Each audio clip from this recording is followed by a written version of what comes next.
In this video, I will show you how to buy and activate a Revolut eSIM.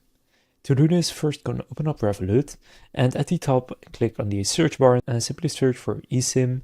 Then under products, you will find eSIM. So go and click on it, and then here select the data plan you want. So a specific country or a region or global, and then select the amount of data you need. I'll just do 1 GB for this example. From there, go and check out, so just pay for it.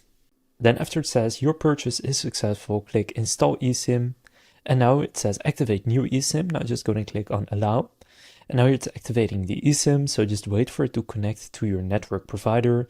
Then from there you can click continue. So currently it is now activating the eSIM. From there it will say mobile plan setup complete. Your global eSIM is now active on this iPhone. So just going to click done. Now you can set it as your primary, or you can use it for something else. So just select what you want to use it for, then click continue. So for example, I'll select primary right here. Then after you click continue, it will now be active and you can now use the eSIM on your iPhone. So now you know how to buy and activate a Revolut eSIM on iPhone. If this video was helpful, please consider leaving a like and subscribing to my channel. With that being said, I'll see you in the next video.